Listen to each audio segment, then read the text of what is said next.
Welcome to the Revenue Builders Podcast, a weekly show featuring B2B sales leaders and executives. Hosted by five-time CRO John McMahon and Force Management co-founder John Kaplan, the show goes behind the scenes with the people who have been there, done that, and seen the results. If you enjoy our content, please subscribe, rate, and review the show to help us reach more people. Revenue Builders is brought to you by Force Management. We help companies improve sales performance, executing the growth strategy at the point of sale. Find us at forcemanagement.com.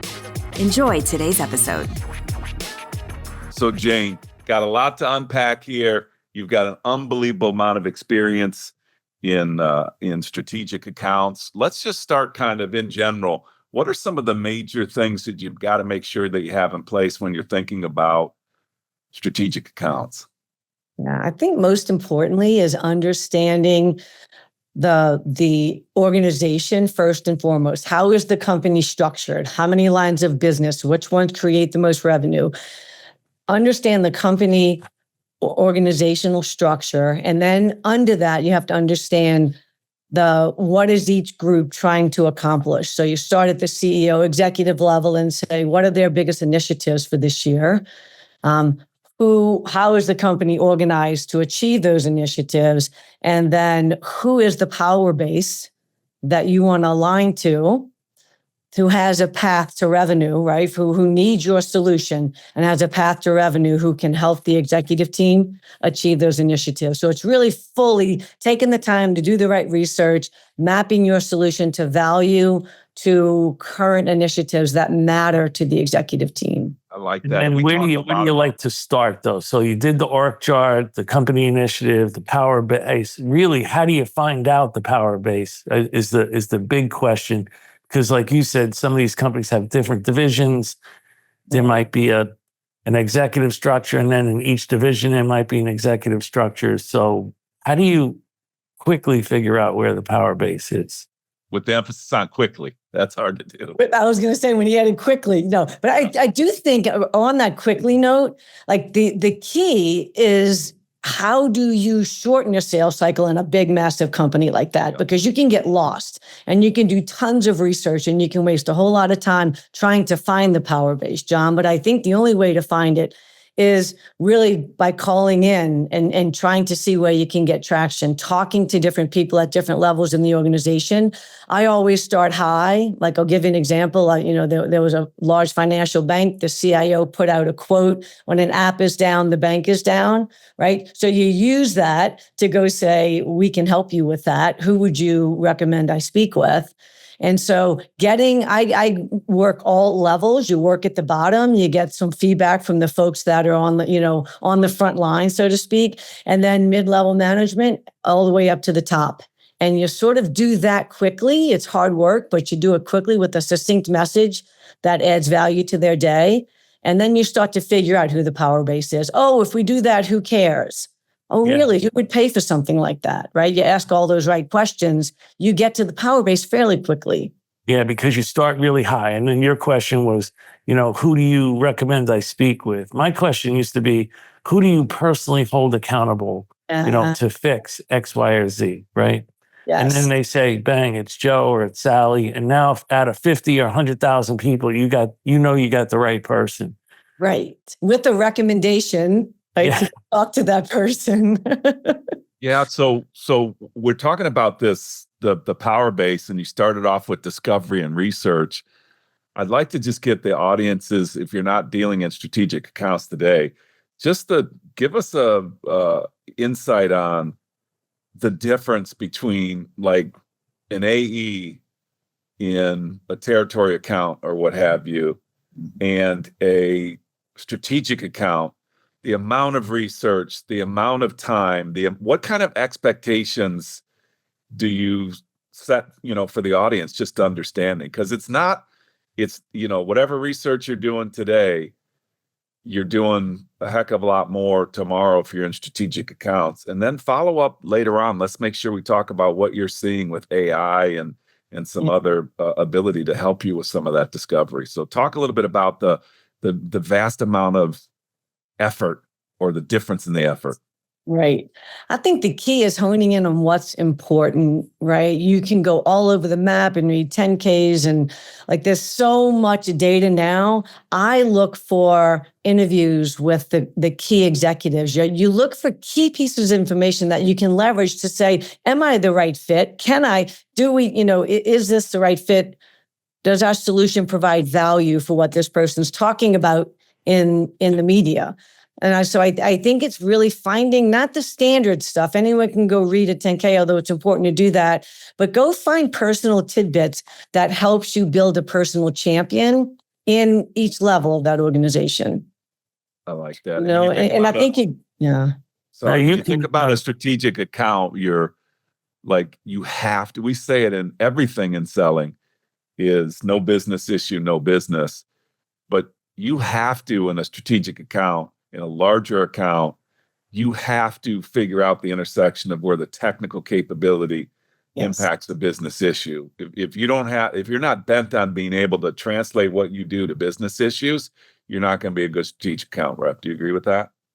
1,000%. There's the difference between it's a tactical versus a strategic mindset, right? There's a lot of people who can sell something with a very specific ROI.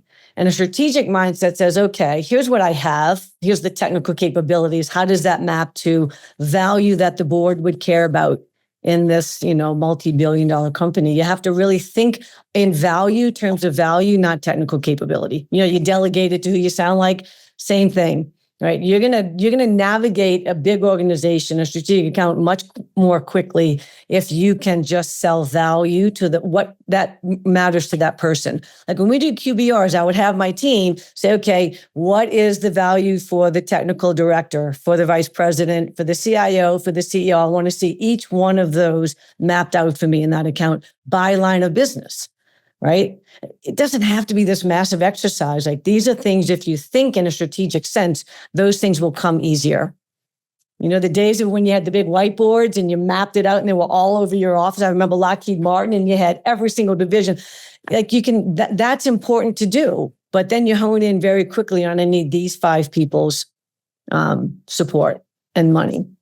But there's a skill set that goes along with what you're talking about. Instead of calling on like a territory account where there's just like one single, organization, when you're calling on, like you just alluded to, Lockheed Martin with multiple divisions, and maybe your product sells into those different divisions. So now you have multiple users, multiple stakeholders, multiple potential champions, multiple needs from each division. And you have to aggregate all of those people and all of those needs together to put together cost justification and a value proposition.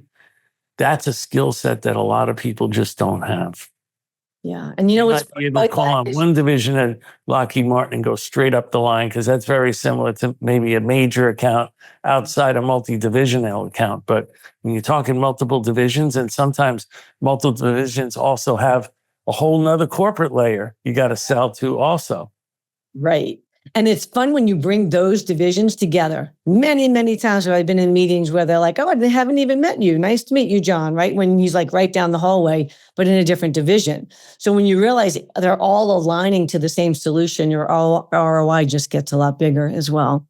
I think in software today, what's different, I think, from when we were selling, back in the day, maybe 30 years ago, is that the ecosystems, there's no single-threaded companies anymore. There's no single-threaded solutions anymore. All the most powerful solutions, they all have impact on, and because of data, they all have impact on other departments, and other departments rely on the work of others. So I call it the M and W effect.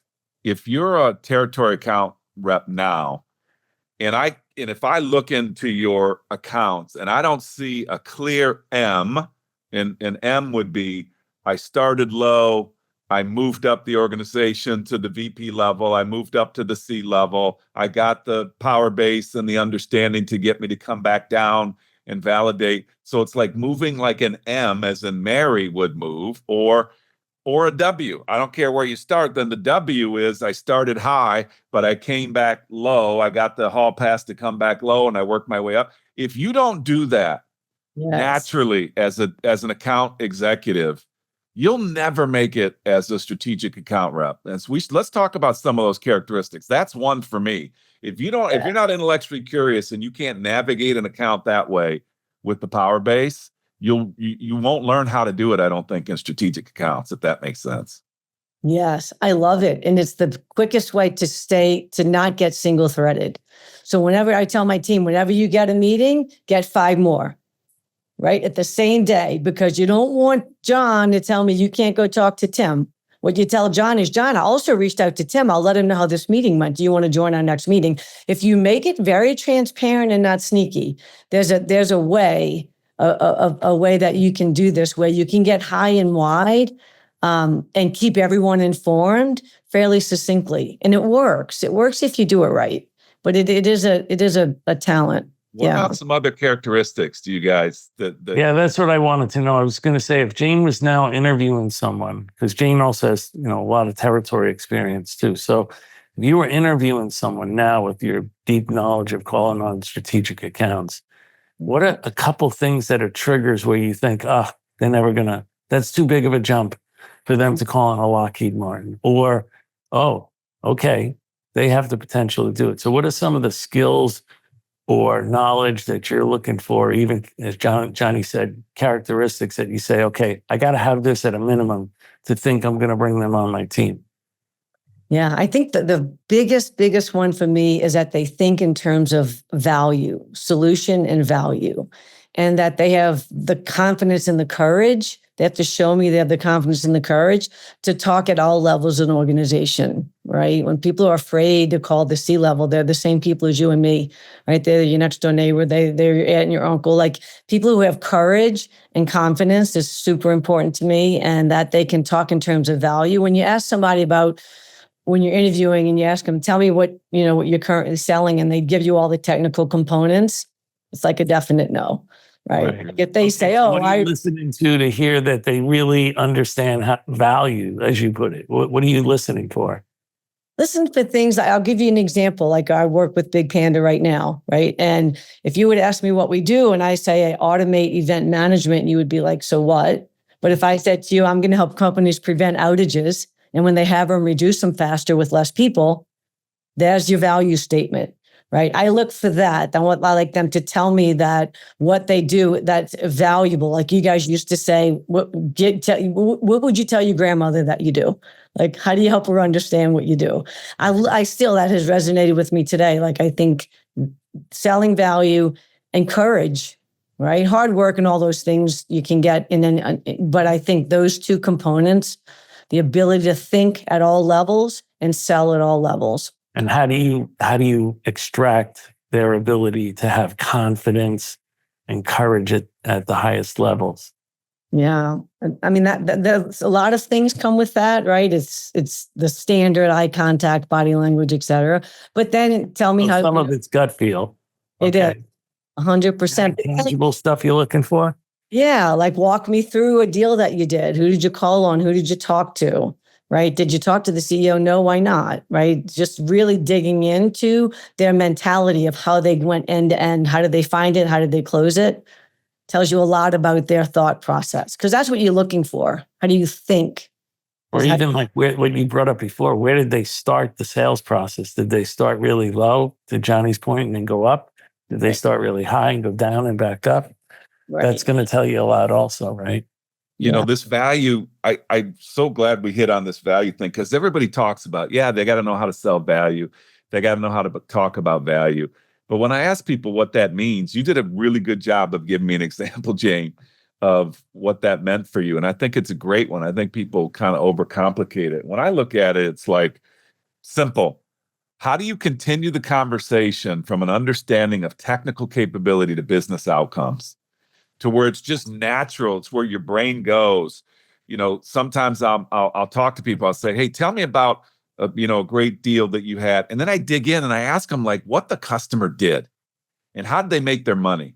Yeah. And so many people, they can't tell me Like they can't even tell me what the customer did. Like, well, you know what they do. They're American Airlines. Like they fly people around. I'm like, yeah, but what's hard about doing that? And like, what I love is it's the person that thinks about, well, I fly and I can't stand getting in a queue. I can't stand dealing with this. I can't stand dealing with the delays. If you can't personalize what you're doing and why it matters, and then this confidence and conviction one, Johnny, that I like is strategic account reps. If they don't believe what they do matters, they'll never be successful in strategic accounts. What that means is they have to understand the value proposition. They have to internalize it. They have to understand the proof points, the case studies, and they got to be able to speak about it with energy and confidence and conviction like it matters, because it's too hard. If you don't believe what you do matters, those jobs are too hard. So that, a lot of times we'll put up there, they sell value and that they have confidence, but like, what does it mean to you? And they have to be intellectually curious. You have to really care about what matters to that specific person that you're talking about. Like if you're curious, and you have to know how to map very quickly. Like you have to know the top three value drivers, for example, right? So I can, you want to reduce operational costs. Well, how are you doing that? How are you spending money on reducing operational costs today? What are your initiatives for this year? The key is, what are you going to spend money on this year and to do what? Yeah. Right? Like that's the key. And the brain kind of follows along like that. It does. That. There's another one for me on a characteristic, and I call it the wanna factor, but I know I'm going to have to explain it. Get people to wanna when they don't have to. Like a customer doesn't have to. They can drag their feet. They can create urgency. They can get the customer to create urgency. And also in strategic accounts, internally, they can get people to rally around their account, their customers, their business issues. I call it the wanna factor. If you're like an individual contributor and you don't like need a lot of other people and you're like, kind of a lone wolf, lone ranger, those people also don't make it in. Not today, not in strategic accounts. What do you guys call that? I call it the wanna factor. What do you call it? Compelling event. I don't know. I'm talking about being able to corral resources. Well, like, I can't tell you that you have to come in product management and do what I'm asking you to do, but they get product management to wanna. Yes. What is is the way that? of driving urgency is what you're trying to do. Yes. That is also the skill. You bring up a really good point. And you have to be able to sell internally just as good as you are selling externally. That is a really good point. The wanna has to go along with, I think, two things. One is what's the personal win for the person you're selling to? Because you're going to develop a relationship with them. And through that relationship, you have to extract what's the personal win for them. Is it approval? Is it recognition? Is it promotion? Is it control? There's a whole bunch of things that people want, in their career. Because usually the champions, we're going to find it pretty career oriented. Yes. And the second one is, what is the negative consequences of them not solving this pain? That drives the wanna or the urgency. When you keep laying that out, like if you don't do that part, it gets really hard when you call a customer back. So you call a customer back. Hey, Jane, it's John McMahon. Oh, John, I'm really busy right now, and then you try to say, well, you had this pain and stuff like that. And they're like, yeah, but I got to go. If I called, hey, Jane, it's John McMahon. How are you? Well, John, I'm really busy right now. I go, wait a second. Last time that we talked, you told me every day that goes by, this thing's cost me basically $1 million, and you guys have to fix it by July 1st. Oh, yeah. Okay. I got 5 minutes. What is it? And then boom, here goes 5 minutes turns into a half an hour without extracting that wanna, the negative consequences and what's the personal win for the person. It's really hard to hold on and start to control the account. That's my experience. I like it. 100%. And that's where being curious matters, right? And really genuinely curious. I genuinely care about driving business solutions for customers. And so they feel that. So your personal win, you extract that when you are curious, you just start spitting out proof. The difference also between a strategic mindset and a tactical is a tactical just spits out proof points, like you said earlier, John. I'm not going to tell you proof points. I'll understand what matters to you. So it's really important that you leverage your personality to get that out of them as well. And everything we just talked about goes exactly the same for internal. So Yes. you have to be able to leverage a customer ecosystem, and you have to be able to leverage your own ecosystem. So all of those, what's in it for them, what pains, negative consequences, that's the same as selling that way for your internal company. You have to have the wanna factor for both. Yes. And Yes. So for me, I like to ask people questions, and this one, it's amazing to me how it throws people off. How do you build relationships with people? I ask that question. How do you build relationships with people? I'll ask you guys, what would you expect to hear for a strategic accounts person? How do you build relationships? Because what's funny is, back in the day, the knock on strategic relationships or major account was like, oh, they just got all these relationships with these. Well, no crap. They had to go build them. They take people out to golf. They go bring them donuts or blah, blah, blah.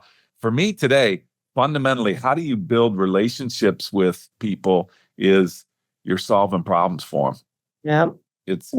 But it's the way people talk about it. People say, well, I get to know them. I like to get their families and my families together. If that's their mentality, if that's what relationship means to them versus it's simple, like I just do what I say. I find out what's important to them. I do what I say, and I bring all of the capability that I can muster inside my company to help solve that problem. It's all about trust. It's caring about what they care about and how you're going to help them solve. They don't need any more friends.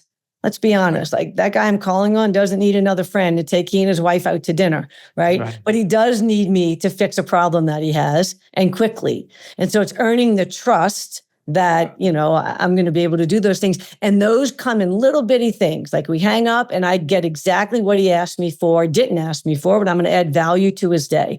I tell everyone, every phone call needs to add value to that person that you're calling. Add a little value. Every email, every reach, every touch should add value to their day. That's how you earn their trust. And they know if she's doing this during the sales cycle, she's going to do this with me, when they get us live. Yeah. I think it starts in the beginning, like you said, Jane. So first of all, once you're involved with the person, you can do all the things that you said, but you brought it up earlier. Like you have to differentiate yourself as a different type of salesperson when you walk in the door. You've done your homework. You know their pains. You know the persona. You know how they're measured. You know their strategic initiatives. You're almost basically leading the witness, and they realize, hey, this person's different than any other salesperson that I've spoken to. They're only about value. It's obvious they've done this for other companies. They know my problem. I have a very similar problem. They've solved it for other people. They just know their stuff. And that's how you start to build trust. But first and foremost, you have to differentiate yourself as, I'm not your average account executive you're talking to here. I'm somebody completely different. And a lot of people just don't want to put the work in. So if you don't want to put the work in, you're not going to be able to differentiate yourself. And then you're just going to be another Me Too salesperson that calls on the account. And they've seen thousands of them. Yep. And so the question is, what are you doing that's different than the other 1,000 sales reps that went into that account? And it's not complicated because the seller deficit disorder that they've been studying for 50 years, for decades, the buyers came back and they said, the biggest problem or challenge I have with a seller, just think about in a strategic account, it's going to be magnified. They don't understand my business. Number one, they don't understand my business and they don't listen. Mm-hmm. And so if I'm trying to figure out characteristics, I got to have somebody that has a business mindset, and I got to have somebody that has the ability to turn requirements into solutions, because that's the definition of listening. And then have proof points that a customer says they did at Big Panda. They did exactly what I needed them to do, and they did it in better than I expected it or whatever. But you got to find those characteristics when you're trying to put people in these jobs. You do.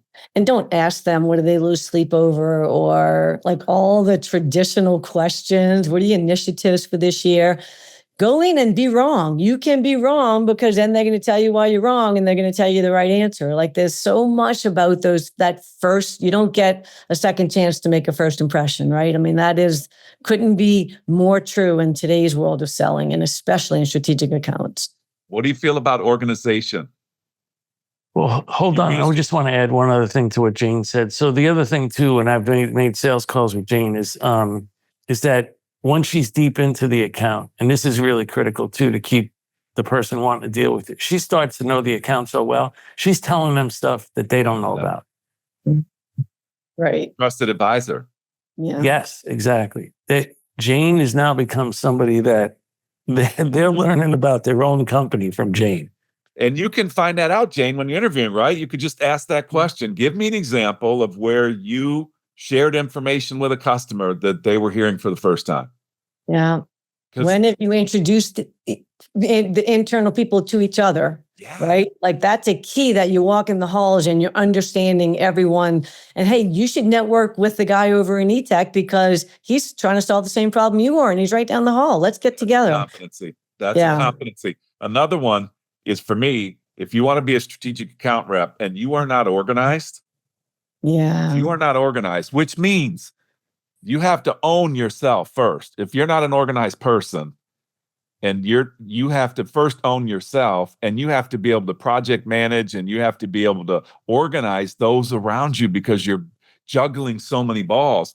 So if you have some superstar seller that comes up through, the tactical account group or whatever you want to call it, and kills it, it doesn't mean that they're going to be great when they have to share all that messaging, when they have to share who's doing what when, and who's going where, and who's following up on what, and own it. And these are characteristics and competencies that you got to have. Are there any that we're missing that we haven't talked about?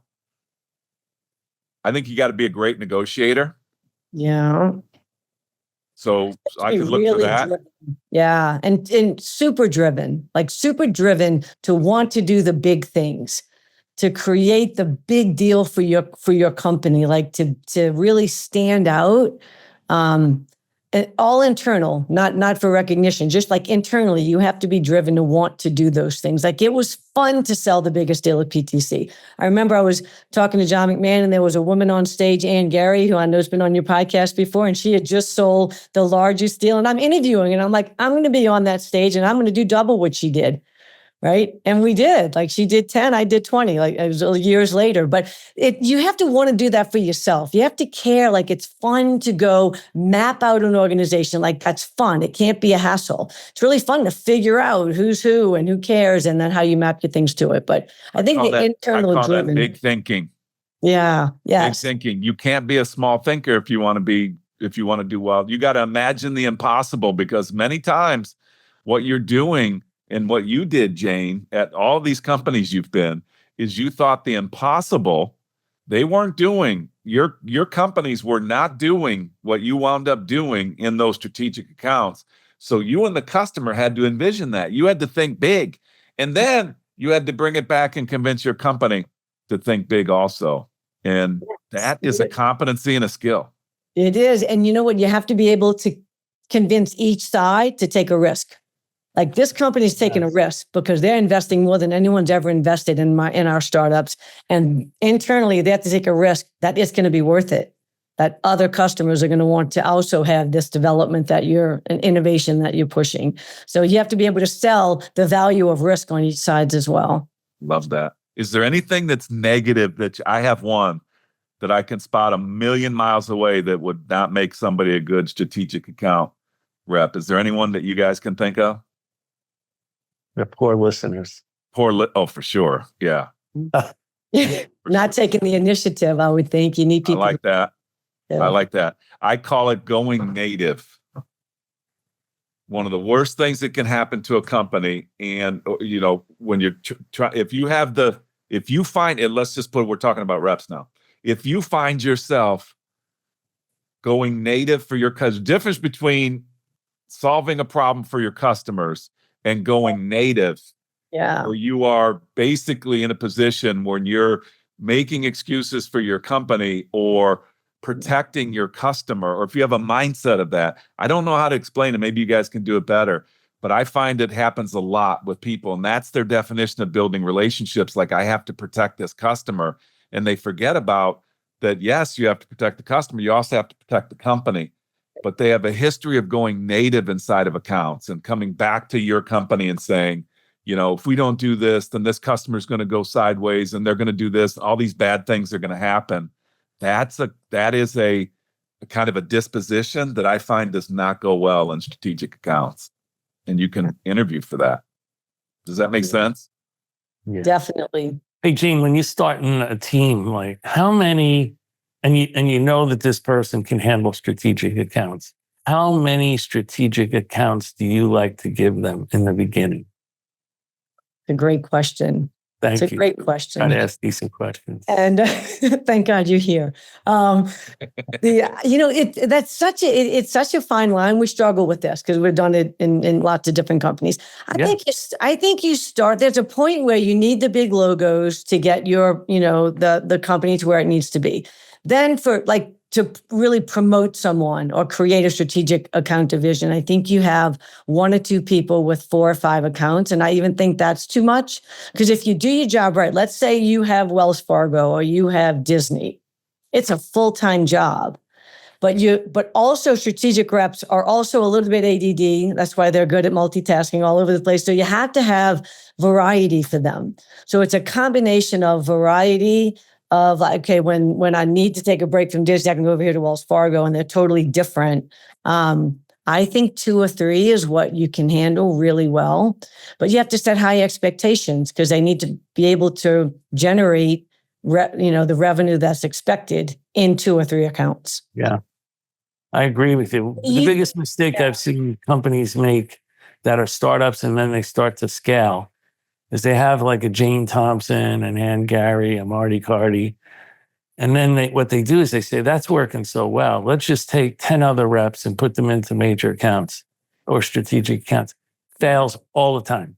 For all the reasons we spoke about. Those people they're putting quickly into these strategic accounts don't have the skill set, the knowledge, the characteristics to ever be successful on those accounts. What I've noticed works best, it's a little bit slower, but Jane goes in, she shows that she likes calling on major accounts. Then so does Ann Gary. Okay. And then there's somebody else that has a territory and closes a major account. You talk to them, they like to do that. You put them on the team. Right. But it happens more naturally. And I've seen so many startups just jam too many people too quickly into these strategic accounts and fail miserably every time. And you try to explain it to them like, this is not going to work. And here's the reasons why. And they still go and do it. And then only after they failed a year later and it cost them a lot of money. That, and they have really bad quarters. Only then do they realize that you were right, but it's too late. Because you're pulling people who are predictable in a tactical way and putting them in a strategic role, and all that predictable revenue now is gone. Yes, correct. It's kind of like if you remember the Pro E to Windchill. People who could sell Pro E could not sell Windchill. Right. They were putting those, and then we finally then created 2 groups, right? And we had that strategic account division just for aerospace. But yes, I think you try it out with 1 or 2 and don't expect your good sellers all to be strategic reps. Plus, you don't want a bunch of strategic sellers initially. You need consistent, predictable revenue. And then you need 1 or 2 really good strategic big deal hunters.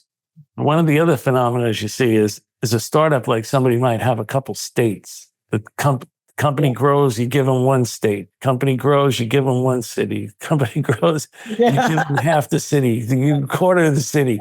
And then no one is ever called on, you drive by Lockheed Martin, Ford, Boeing, all those accounts, and you say, hey, have you called on this account? Oh, well, 5 other sales reps have called on that account over the past 5 years. I'm not calling on it. What they're really saying is 5 of them took a shot at it for like 2 weeks, failed miserably, and decided they're not calling on the account. Then you put 1 rep on one of those accounts, only 1 account, like you on Lockheed Martin, and bang, here come the $1 million deals.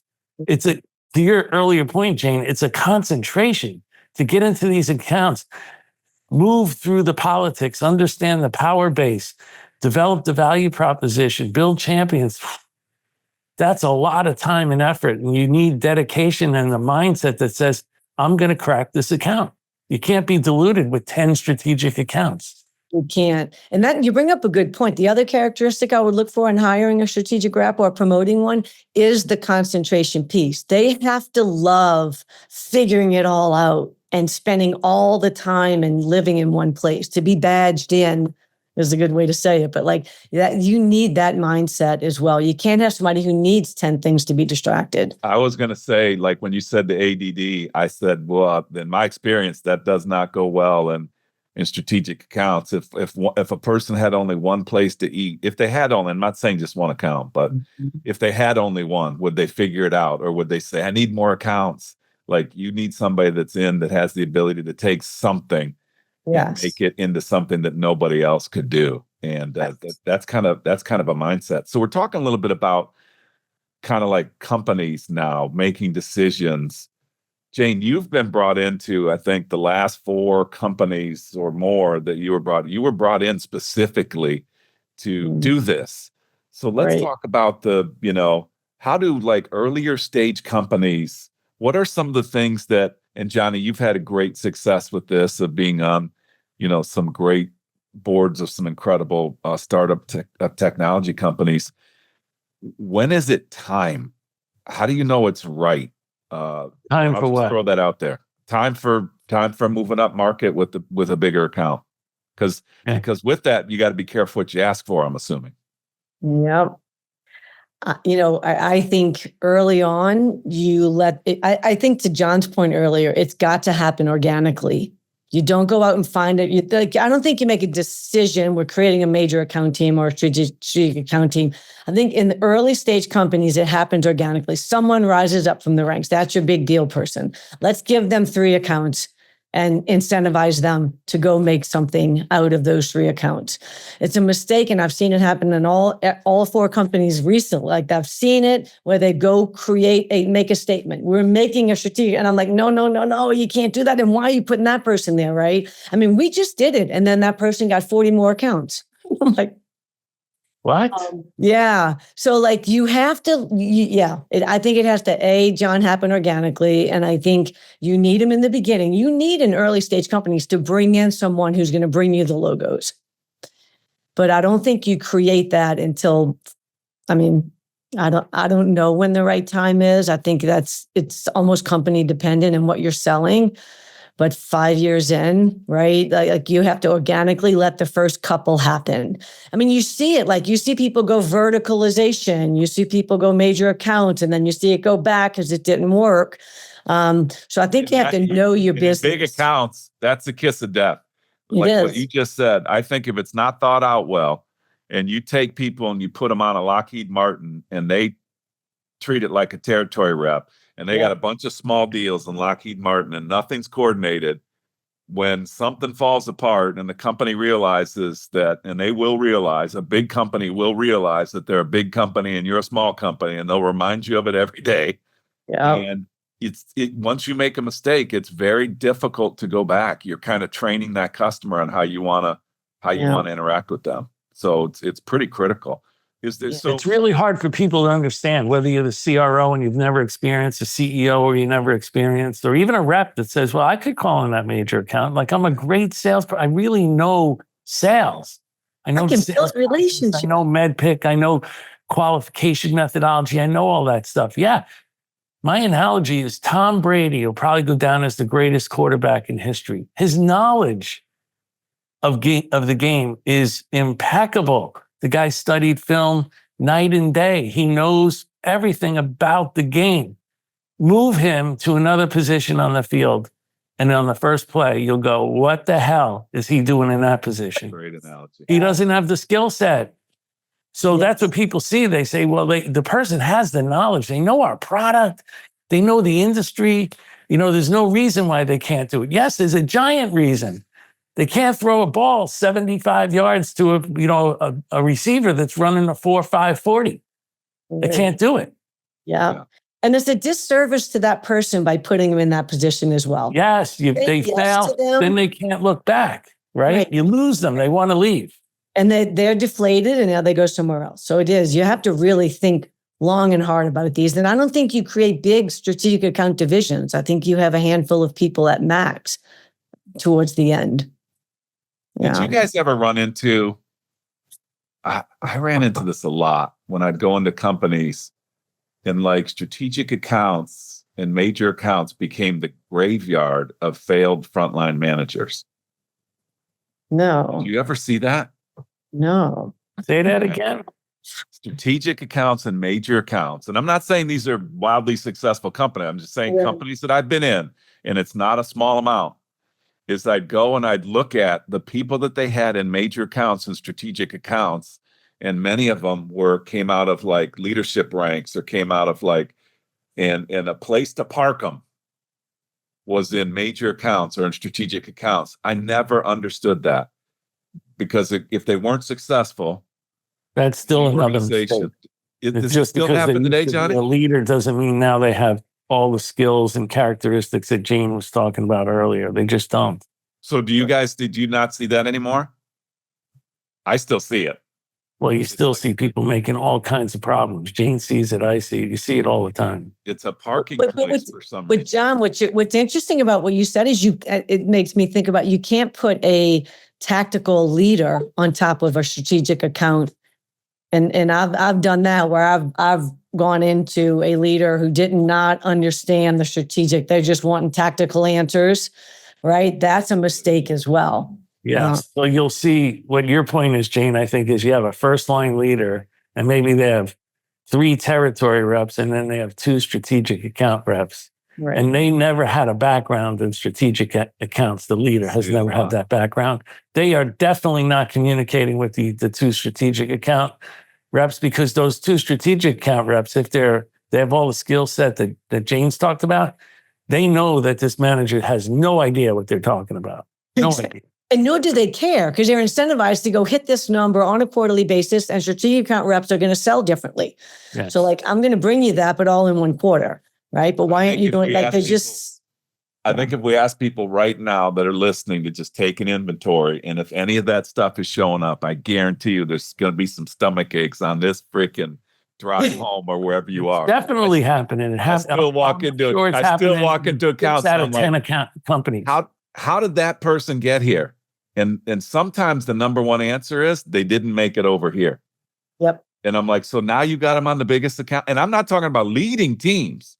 Right. I'm talking about they were leading a team, and then that didn't work out. And then they put him back as an individual contributor in a major account and I know if people are listening and I'm that driver walking the dog, you're getting a stomach ache, because it's still in organizations. I see it a lot. And I don't, either that's they don't know how to have difficult conversations and put people in the right places. But as a company, you have to be thinking about, like, that's a walking audition for your company. So who's ever in front of those big accounts, who's ever in front of your customers, is a walking audition and extension. Is there anything else that companies need to think about when thinking about what about, like the product? What about? Well, no, yeah. I mean, so a big part of it is, especially it depends upon the size of your company.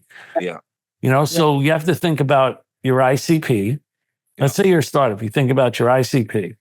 Then you think, based upon the ICP, Morgan Stanley, JP Morgan Chase, State Street, all those companies are in our ICP. We need to, go call on them. Okay. What about the propensity of them to buy? Yeah. Pretty low. Right. To buy from a startup company. And now talk about sales complexity. How complex is it? And what's the sales cycle for a startup to go call on that company? And the demands that those companies are going to place on a small startup, but they can just whip that dog around by its tail, right? So I think that's another mistake that people make. They say it's in our ICP, but they don't look at the propensity of them to buy or the complexity of the sales process. So, John, if there's spend a lot of resources going after it when that company doesn't ever really want to buy from. If they are going to buy, it's going to be a big discount and onerous terms and conditions. So how do you start? And all the security reviews, compliance reviews, like your legal department will be buried before you even get the deal. Right. Yeah. So this is the question I'm asking. How do you, it feels like to me that's not organic. It's like, how do you make a decision? So what that means is, you know that it's an outlier it's an outlier inside of your ICP. Sales cycle is going to be longer. Compensation questions, product questions, demands from a customer, the ability to align resources to. So I'm trying to get to the science on how. The science is walking through your ICP. Mm-hmm. And realizing where your sweet spot is for this stage of your company. Yeah, but sooner or later, you're going to have all of the companies that we work with. They went and tried to grab a tiger, and they try to do it with the timings right. So they're trying to get some big logos. They don't want to destroy their business, but they're balancing going out and getting some big logos. Is there any science or art that we haven't discussed there on that?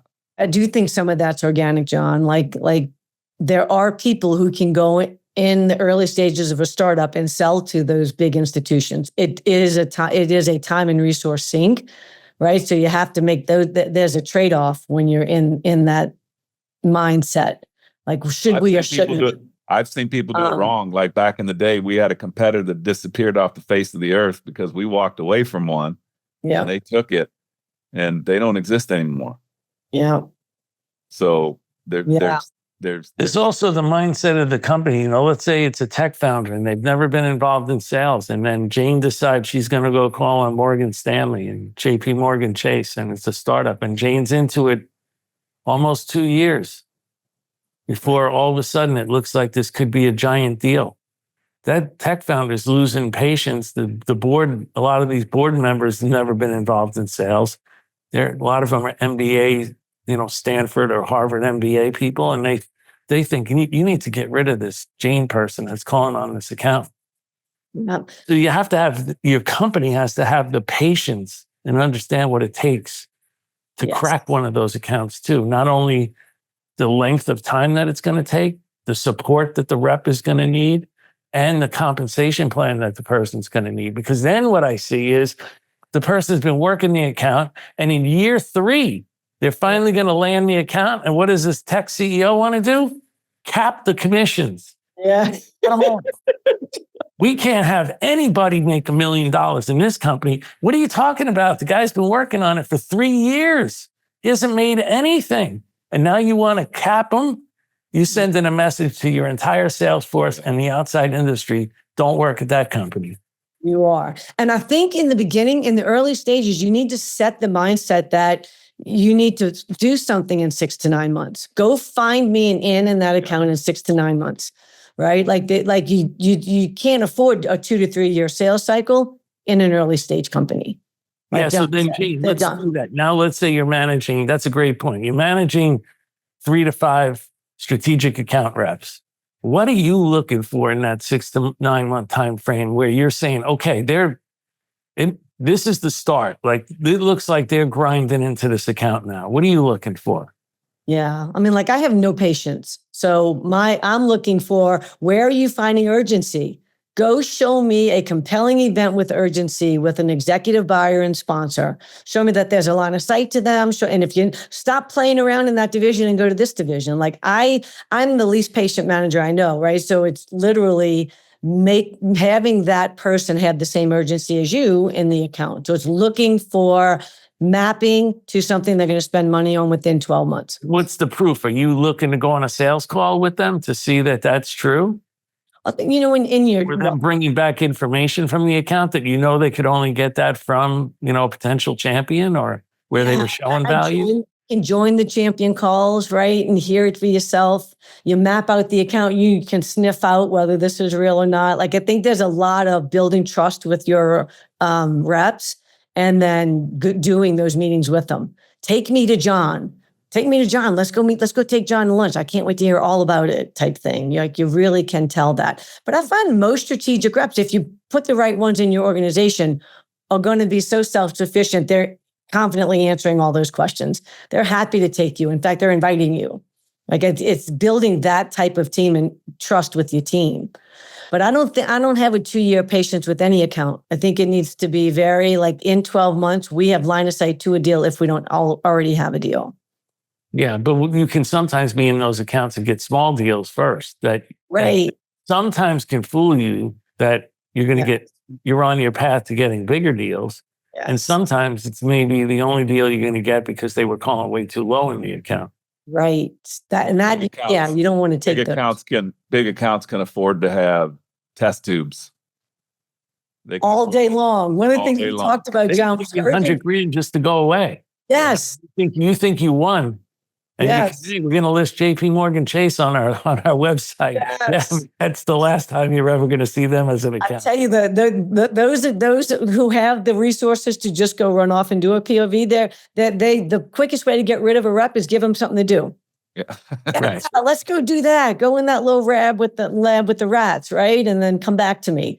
Yeah, we don't do those. So it's managing the expectation too. But urgency is the name of the game. You got to map to urgency, or keep going down that path. So it sounds like, But yeah, for me, I wouldn't have had two characteristics typically that I'm thinking about now that I couldn't think of earlier. Is they have to be there's a little bit of skepticism in a really good rep, and they have to have street smarts. You know, they have to basically listen to what the customer's saying, but listen to what the customer's not saying, and kind of read between the lines. Those are your best reps. Like they weren't born yesterday. They have really great street smarts.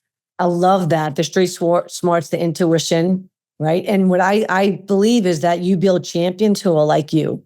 So if I go hire a bunch of street smart people who drive urgency and don't want to waste time and map to value, they're going to find champions in their companies who are just like that. Yeah. I think of like a Carlo Carpinelli. He got to, the CEO of Ferrari and GD and Ducati and all the giant names in his territory. One, he felt like he belonged. Two, he was so street smart. He could tell exactly what you were saying or where, just feel the room.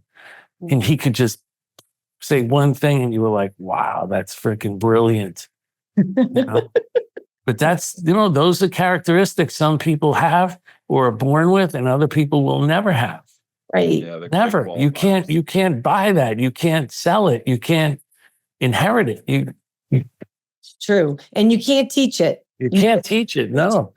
And that's okay, because there's lots of things for those folks to do. It's just not this role. Yeah. Right. It's a very small percent of salespeople who can do the strategic role right. Well, I think also like when you think about the value proposition, when you think about the engagement model, when you think about the qualification process, like I think these people that do well in these jobs, it's a part of their being. Mm-hmm. It isn't a compliance. Like they don't look at Medic or MedPick as compliance. Right. They actually use it to sell. They use it to get intuition. They use it to create urgency. And so I believe you can teach. They have to have all of that stuff. They've got to have an understand the value proposition, but it's not like it's a fluid motion for them. It's like part of their fabric. It's not like, oh, let me go to Salesforce to give you an answer for that. Mm-hmm. It's like they're constantly qualifying. Yeah. They usually hate Salesforce. That's another qualification. Yeah. You hate to fill out Salesforce. No, I'm just kidding. Yeah, no, it's true. The last one I wanted to, just from what we were talking about, the technical founders, Johnny, I found a lot of, in the businesses that I'm involved with, many of the technical founders come from big companies.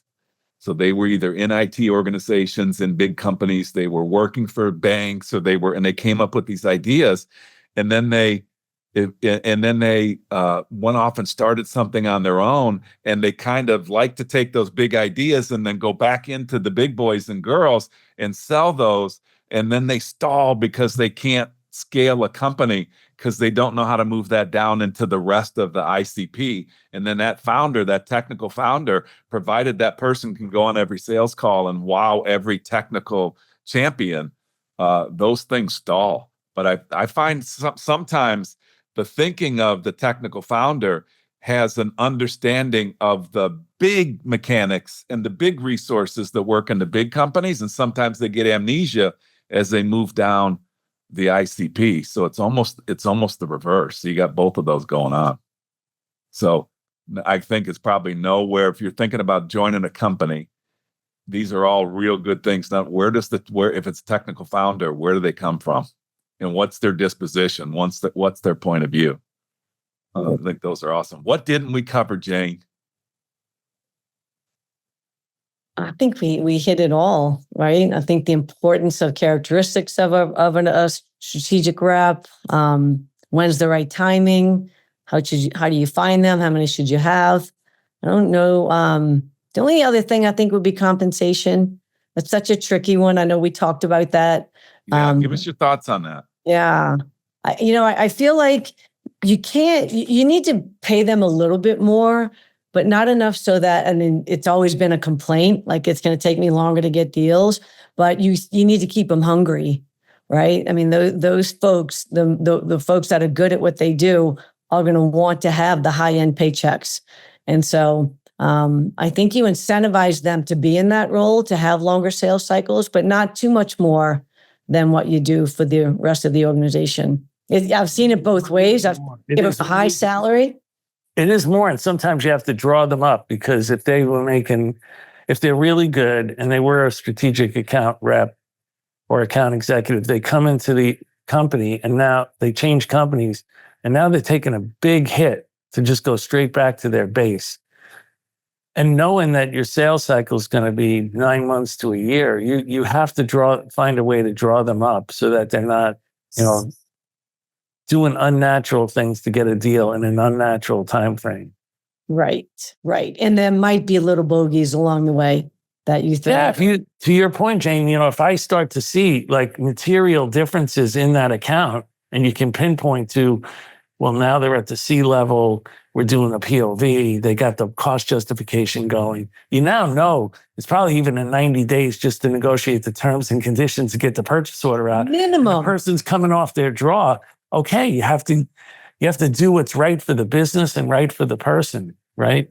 Keep them incentivized. Yeah. Yes. So no cookie cutters. Right.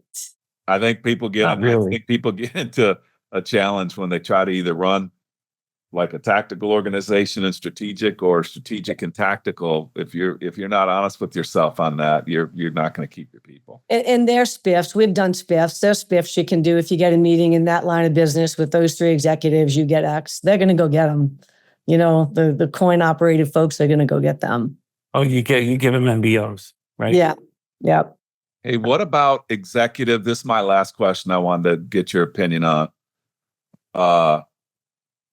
Getting the executives in the company to care enough about what's going on in longer term business that could be great for the company, but it might not necessarily be this quarter or what have you. What advice do you have for somebody in that role on both sides, at the rep level and at the company level, just to make sure that you care enough about it at the right times?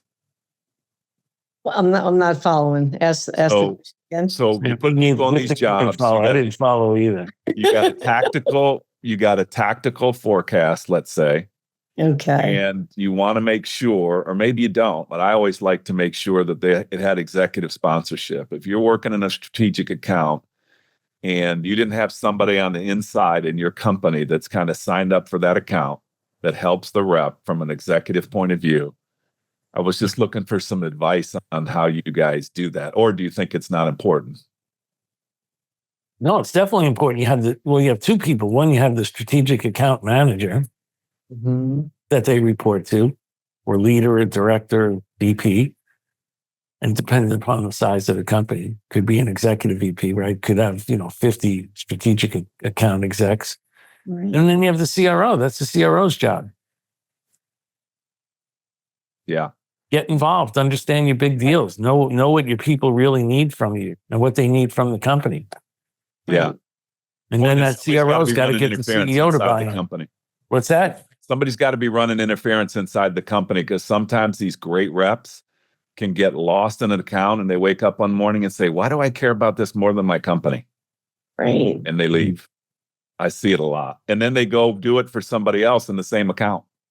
Right. I think a different spin on that, though, is it might not be the like you get so focused in your strategic account and you really take the customer side to a lot of it. And you're asking your company, right, to build something that they're not ready to build, or it's on the roadmap 6 months from now, but it's critically important to you to get this deal. Like that's the interference that you need to run. And you need to sort of, as a rep and a managing of reps, take a step back with them and say, no, wait a minute, for the company, that it's a fine line in managing the expectations of what you think's important versus what your company thinks important, right? But that can also drive a wedge. You can be like, why am I doing all this hard work if they're not going to build it? I remember Jim Baum and I at Endeca had a few rounds of those types of healthy discussions around what they were, at the point in time of growth in the company. I think we were at 50 million. It wasn't the right time to add a new innovation track for a very big customer. Right. But in the moment, you don't understand that. So your job as a leader is to help your team understand. That's why it's so critical in the beginning for these, and even along the way, every quarter, every half year, every year, go through what is your ICP, what's the propensity to buy, what's the sales complexity, to find out whether or not, you're aiming at the right customers that you want to build products for, right? And you have the capability to build product for. And as that starts to change, you see that your company's now ready to take on, a much larger account. Yeah. But so many of these companies, they get in trouble. They've never figured that out. Everybody looks like a customer to them. Yes. And then they get involved in one and they're like, oh, we can't build that. Yeah. You should have thought about that a long time ago before we burned a lot of resources. Right. And now we look incompetent. Yeah. I know, Brene Brown. Like she's a big speaker, but she always says, do one thing, do it right, and don't apologize for it. So if your product does this, don't apologize for what it doesn't do, and be proud of what it does. And it's really good, because in the startup world too, you do one thing and you do it really well. It's when you fall down, when you start saying, oh yeah, we'll add that capability and that capability, and then there's another world of hurt. But, do one thing and do it well, and don't apologize for it. I love that. I love that too. That's awesome. Well done. Good job, Jane Thompson. Well done, Jane. Good to see you. Good to see you too. Yeah. You're crushing it. Thank you. And thank you all for listening to another episode of Revenue Builders. Thanks for listening to today's episode. Be sure to check us out at forcemanagement.com.